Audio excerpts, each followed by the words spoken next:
नमस्कार, मैं हूं ब्रह्मदत्त दुबे। आप सागर एक्सप्रेस न्यूज का लाइव देख रहे हैं। हमेशा की तरह हम कुछ मुद्दों के साथ लाइव आते हैं और आज का मुद्दा बड़ा है क्योंकि सुर्खी की सियासत में एक नए प्रभारी की नियुक्ति हुई है। भारतीय जनता पार्टी की तरफ से भूपेंद्र सिंह अब सुर्खी विधानसभा के प्रभारी होंगे। इन तमाम चीजों के बीच में कोरोना वायरस को लेकर हम जानेंगे कि सागर के हालात क्या हैं और सियासत में कोरोना का कैसा असर है और आगे की राजनीति क्या होगी। इन सारे विषय पर सीधे लाइव से हम आपसे रूबरू होंगे। इन चीज़ों को देखकर दो चीज़ें बड़ी अहम हैं कि सुर्खी विधानसभा मध्य प्रदेश में सुर्खियों में रही विधानसभा है। इस विधानसभा की तासीर ये कहती है कि इस विधानसभा ने कभी ताकत को अपना जरिया नहीं बनाया। जो आदमी ताकतवर यहाँ बनता है उसको हरा दिया जाता है। सुर्खी विधानसभा की सबसे बड़ी तासीर है। तो लगातार हम सागर एक्सप्रेस न्यूज के माध्यम से लोगों से जुड़े हैं। सबसे पहले हम कोरोना वायरस को लेकर चर्चा कर ले। कोरोना को लेके अभी तक 224 पॉजिटिव मरीज सामने आ चुके हैं और 145 मरीज स्वस्थ हो चुके हैं, जबकि 10 मरीजों की मौत हो चुकी है। सागर में कोरोना का कहर अब डर से परे, दहशत से परे संघर्ष में तब्दील हो गया है। लोग बाजार में बेखौफ घूम रहे हैं क्योंकि लगातार जो कोरोना पॉजिटिव मरीज जंग जीते हैं कोरोना से, उसको लेकर जनता में जबरदस्त उत्साह है। जनता समझती है कि कोरोना को हराया जा सकता है। कोरोना के बारे में भ्रांति भी है कि कुछ लोगों को यूं ही पॉजिटिव बना दिया, कुछ लोगों को यूं ही हॉस्पिटल में भर्ती कर दिया। ये भ्रांति है, लेकिन मैं बता देना चाहता हूं कि तमाम चीज़ों के बीच में ये बात बेबुनियाद सी लगती है। और इन तमाम चीज़ों के बीच में दो चीज़ें बड़ी अहम हैं कि कोरोना वायरस को लेके इस भ्रांति के साथ में सबसे बड़ी जो चीज़ निकल कर आई है उसमें कोरोना का नाम सुन के कभी हम सुनते थे कैंसर, हार्ट अटैक या तमाम चीज़ें जिसमें अंदर मन में घबराहट होती थी, मन बेचैन होता था। और कोरोना को लेके जो शुरुआत में लोगों को ये बताया गया, समझाया गया कि लाइलाज बीमारी है, लेकिन इंसानी जिंदगी ऐसे ही खत्म नहीं होती। कुछ कमज़ोर लोग लापरवाही करते हैं और जो है कोरोना की चपेट में आ गए और उनका देहांत हो गया। हालांकि उन्हें लापरवाही भी नहीं कह सकते क्योंकि जो लोग मरे हैं उन्हें संवैधानिक दृष्टिकोण में कोई चीज़ उनके बारे में बोल नहीं सकते, लेकिन हमें लगता है कि बीमार आदमी खत्म। बार बार सागर एक्सप्रेस न्यूज़ ये अपील करता रहा कि जो संघर्ष करेंगे, निरोगी लोग रहेंगे, वो जिंदा रहेंगे।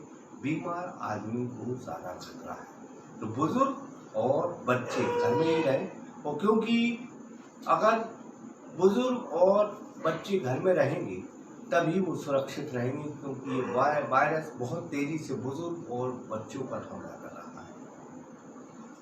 सागर के हालात बहुत तेजी से सुधर रहे हैं और हौले हौले हालात बिगड़ भी रहे हैं। आज 12 कोरोना पॉजिटिव मरीज हुए। इन तमाम चीज़ों में सतर्कता बहुत ज़रूरी है।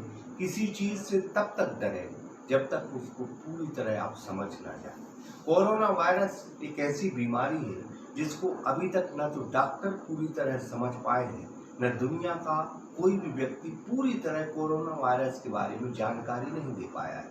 पूरी तरह जिस चीज़ को आप समझ लो उसके बाद ही सारी चीज़ें अंत होंगी, सारी चीज़ें समाप्त होंगी। कोरोना वायरस जैसी बीमारी को अभी दुनिया समझ नहीं पाई, उसकी वैक्सीन नहीं बनी है। और जब तक वैक्सीन नहीं बनती है, जब तक आप सुरक्षा के दायरे में रहें, मास्क मुंह में लगाएं और सैनिटाइज का उपयोग करें। तमाम जो भारत सरकार की और मेडिकल महकमे की गाइडलाइन उनका पालन करें। दूसरा संदर्भ सियासत को लेके है, क्योंकि आज सुर्खी और पूरे मध्य प्रदेश में जो प्रदेश अध्यक्ष हैं BD शर्मा, संगठन है जो भारतीय जनता पार्टी का, और चीफ मिनिस्टर की अनुशंसा पर प्रभारियों की घोषणा हुई है। तमाम जगह प्रभारी नियुक्त किए गए हैं। कुछ खास जगह हैं जहां जिन सीटों पर कांग्रेस की भी नज़र है और भारतीय जनता पार्टी की, उन सीटों में एक सीट है सुर्खी विधानसभा। सुर्खी विधानसभा के बारे में अलग अलग ऐलानिया बातें होती हैं, लेकिन सबसे अहम बात, मैं खुद सुर्खी विधानसभा के बिलहरा गांव का रहने वाला हूँ। मैंने बचपन से आदमियों की आदतों को देखा है, हमने बुजुर्गवान की वहाँ की आदतों को देखा है।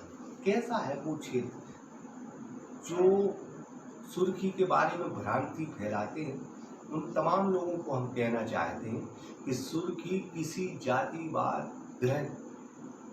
जातिवाद के दायरे में नहीं आए। मैं जिस गांव से रहता हूं, मैंने कभी किसी व्यक्ति में दुर्भावना की वो बात नहीं देखी।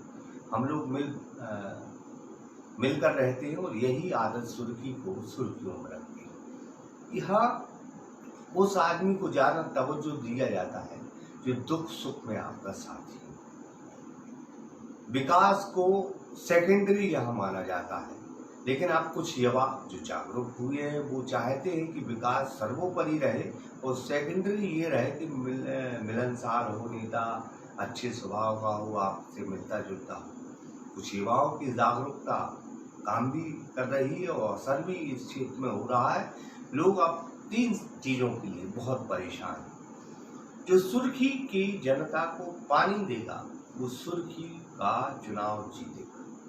ये सबसे अहम मुद्दा मैं इसलिए बात कर रहा हूँ कि मैंने सुर्खी की उस जनता को दिन भर पानी के लिए संघर्ष करते देखा है, जो उन क्षणों में पानी जो जुटाते उन क्षणों में और भी रोजगार के साधन या रोजगार के संसाधन इकट्ठे कर सकते थे। लेकिन पानी इस क्षेत्र में इतनी विकराल समस्या है कि पानी को लेके लोगों में क्रांति जैसा स्वरूप है और जो पानी देगा वो यहाँ जीतेगा चुनाव। अमूमन सारे इलाके की हालत है। राहतगढ़ के जो प्रॉपर राहतगढ़ को छोड़ दिया जाए तो राहतगढ़ चूँकि वहाँ नगर पंचायत है, जनपद पंचायत है, बड़ा इलाका है, हल्की सी पानी की सुविधा राहतगढ़ में मान सकते हैं क्योंकि वहाँ से नदी भी निकली है, सारी व्यवस्था है।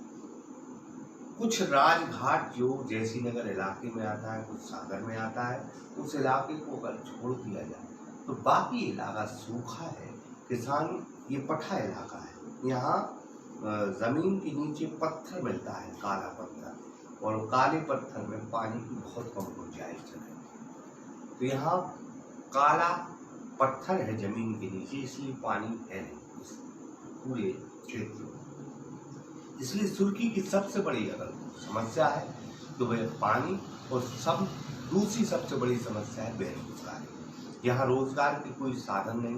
बीड़ी उद्योगपति बीड़ी में सुर्खी को फंसाए रहे, चाहे वो विट्ठल भाई पटेल हो, स्वर्गीय विट्ठल भाई पटेल हो, चाहे वो नरेश सेठ हों, चाहे वो सुनील जैन ढोलक वाले हों, चाहे बालक बीड़ी वाले हों, चाहे माचिस वाले हों, ये बीड़ी में लोगों को फंसाए रहे और यहाँ उद्योग की तमाम संभावनाएं खत्म हो। तो इस क्षेत्र में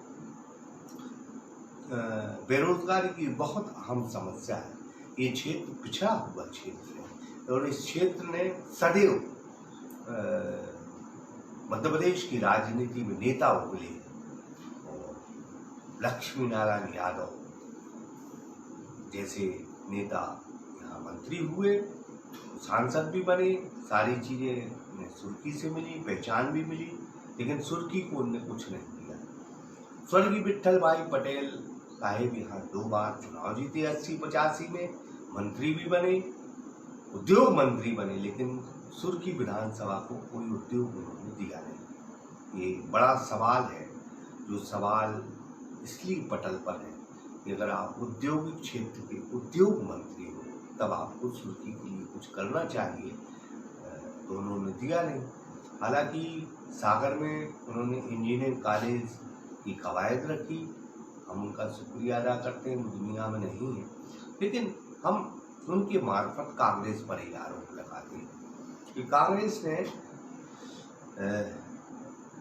मंत्री रहते हुए वहां कुछ दिया नहीं। अगर मंत्रियों की तस्वीर देखी जाए तो एक बहुत अहम खबर है। ये खबर सारे लोग न लगा दें, इसलिए मैं एक्सक्लूसिव ये बात कर रहा हूं। सुर्खी की राजनीति में जो मंत्री सबसे ज्यादा रहे वो रहे हैं विट्ठल भाई पटेल। गोविंद सिंह राजपूत और लक्ष्मी नारायण यादव का जो मंत्रिमंडल का कार्यकाल है वो देखना बड़ी अहम चीज है। 77 में मंत्री बने थे लक्ष्मी नारायण यादव, कार्यकाल बहुत ज्यादा नहीं रहा। 80 में सरकार मिल गई। गोविंद सिंह राजपूत जब मंत्री बने तो 15 महीने में सरकार मिल गई। ये बड़ा अहम सवाल है कि लक्ष्मी नारायण यादव को महज 3 साल मिले और गोविंद सिंह राजपूत को महज 15 महीने। लेकिन इन चुनाव के बाद लक्ष्मी नारायण यादव चुनाव हार गए। अब सुर्खी की बारी है कि 3 महीने 10 साल की जो एंटी इनकम्बेंसी उसको सुर्खी विधानसभा ने कैसे लिया। और अब गोविंद सिंह राजपूत मंत्री बने, फिर हालांकि मंत्री बने, तो वो 15 महीने के मंत्री कार्यकाल का उनका देखा जाए तो चूंकि कांग्रेस में उनकी सुनवाई नहीं होती थी, उनका ये कहना है।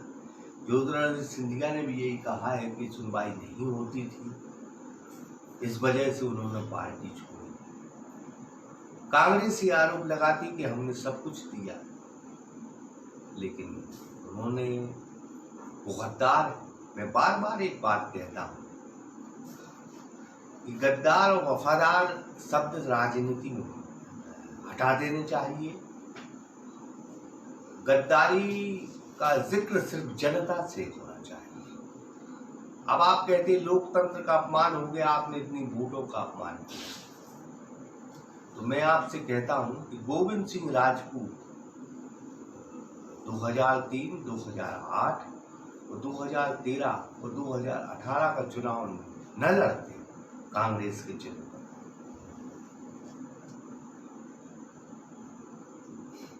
तो कांग्रेस यहां जीत नहीं पाती। आप बताओ चेहरा कौन है जिसको आप 2003 में डाल देते? आपको खुद सीट चाहिए और आप उस पर दाव खेलते हैं जो चुनाव जीत सकता है। 2008 में भी आपने दाव खेला, क्योंकि जीतने की तमाम संभावना है गोविंद सिंह राजपूत, इसलिए आपने उनको टिकट दिया।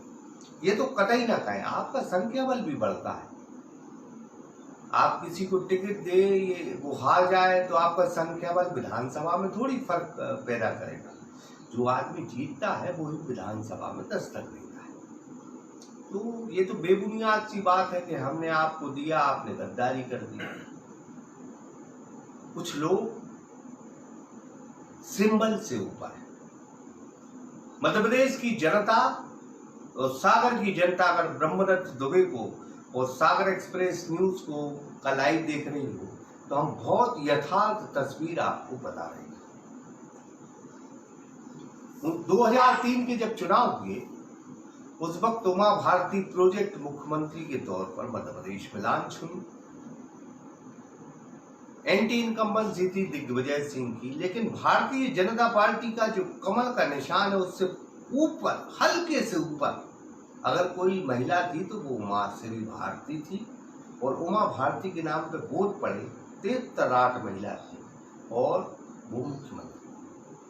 2008 की हम तस्वीर देखें तो शिवराज सिंह का कार्यकाल 3 साल का था, 2.5 साल का अमूमन, और उसमें शिवराज सिंह चौहान ने जो स्कीम्स लॉन्च की मध्य प्रदेश में वो अपने आप में बहुत अप्रतिम थी, बहुत बेहतर।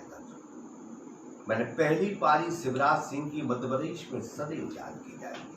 बहुत शानदार काम किया और उस लिहाज से जो कमल का चिन्ह था उससे ऊपर थे शिवराज। क्योंकि तमाम नेता ये सोचते थे कि शिवराज सिंह की एक सभा हो जाए तो हम चुनाव जीत जाए। तो कभी कभी पार्टी के सिंबल से भी नेता ऊपर हो जाते हैं। 2013 में भी शिवराज का चेहरा चला और उसी के आधार पर वोट मिले। तो सिंबल से ऊपर फिर शिवराज से 2013।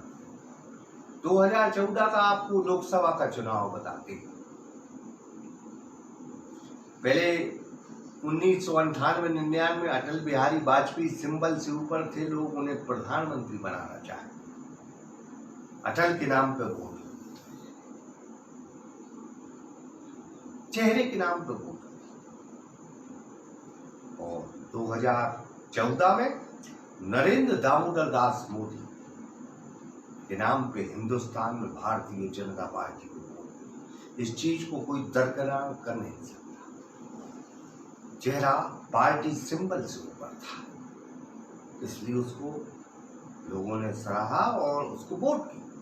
2018 में भी हम तस्वीर देखें तो शिवराज सिंह चौहान का भी चेहरा चला, लेकिन उससे हल्का सा ऊपर चेहरा अगर किसी का था तो वो कमलनाथ का था। और जितने ऊपर चेहरा था उतना ही सीटों में अंतर देखा।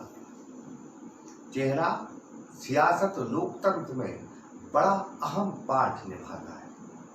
हम बात इसलिए कर रहे हैं कि उस चेहरे की राजनीति पर हम वापस लौटे। 2019 में भारतीय जनता पार्टी की चिन्ह कमल निशान से फिर ऊपर नरेंद्र दामोदर दास मोदी थी। तस्वीर आपके सामने। लेकिन चेहरे की अगर हम बात करें तो सुर्खी विधानसभा में भारतीय जनता पार्टी की जानिब से गोविंद सिंह राजपूत एक चेहरा है, इसको दरकिनार नहीं कर सकते। लेकिन उस भारतीय जनता पार्टी में पर्दे के पीछे और चेहरा है जिसका नाम है ठाकुर भूपेंद्र सिंह। 1993 बल्कि 1990 में तैयारी कर ली थी, लेकिन जनता दल और भारतीय जनता पार्टी का गठबंधन हो गया। वो गठबंधन में ये सीट जो है जनता दल के सामने पाले में चली गई। लक्ष्मी नारायण चुनाव लड़े और चुनाव जीते भी थे 90 में उस वक्त। लेकिन 1993 में लक्ष्मी नारायण यादव की जमानत जब्त हो,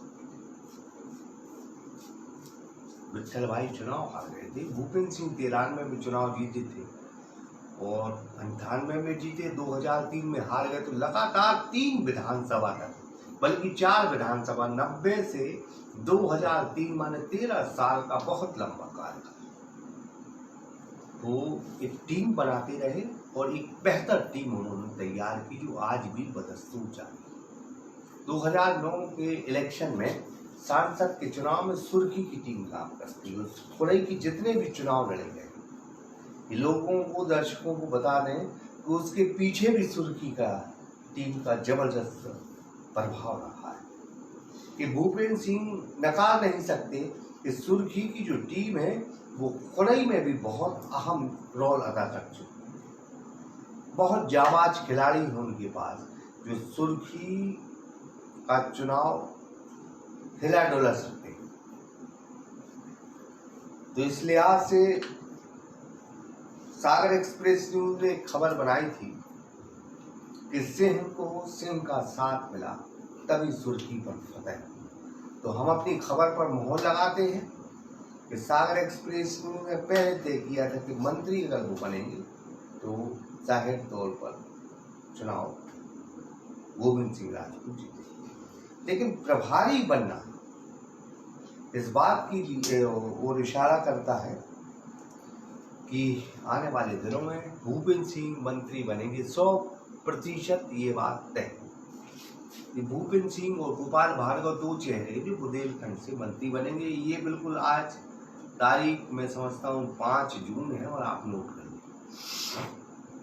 तो इन तमाम चीज़ों के बीच में कांग्रेस को अभी बहुत संघर्ष करना है।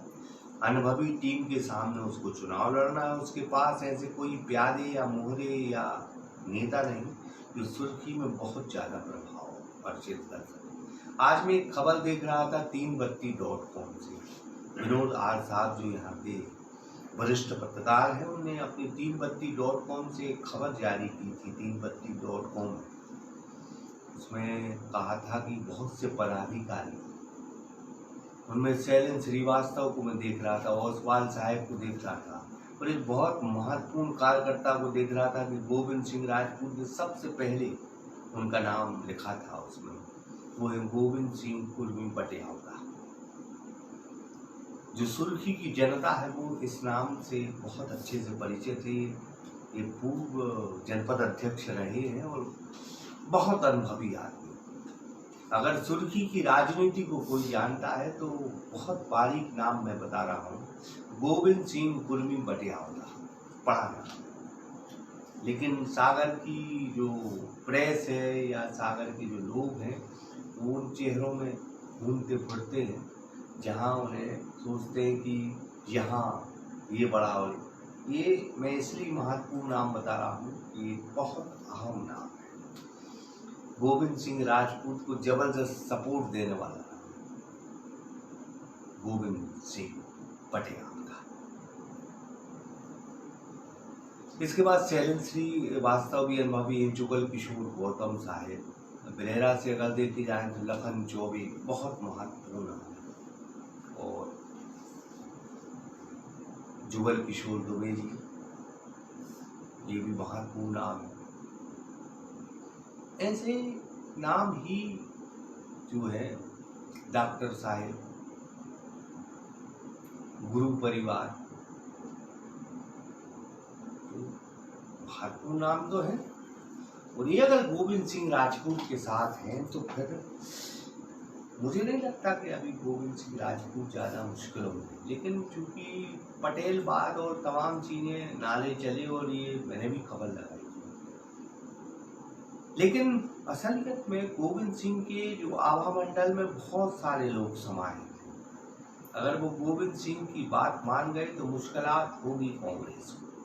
इन तमाम चीज़ों के बीच में फिलहाल इस पेशकश मिलता है, लेकिन एक बात बहुत तय है कि गोविंद सिंह राजपूत और भूपेंद्र सिंह की जोड़ी बहुत बेहतर जोड़ी है और इस जोड़ी को यूं ही हरा नहीं जा सकता। बहुत ताकतवर चेहरा कांग्रेस को देना होगा।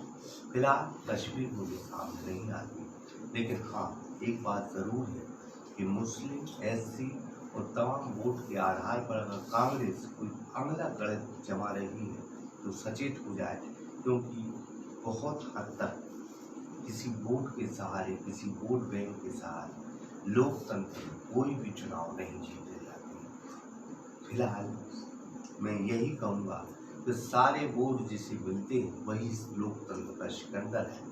जो जातिवाद के आधार पर कुछ वोट बैंक की राजनीति करते हैं वो लोकतंत्र के कभी सिकंदर नहीं बने। फिलहाल इस पेशकश में कैमरे के पीछे थे इकराम खान और शंकर विश्वकर्मा और गोविंदा विश्वकर्मा। मैं हूँ ब्रह्मदत्त दुबे। नमस्कार।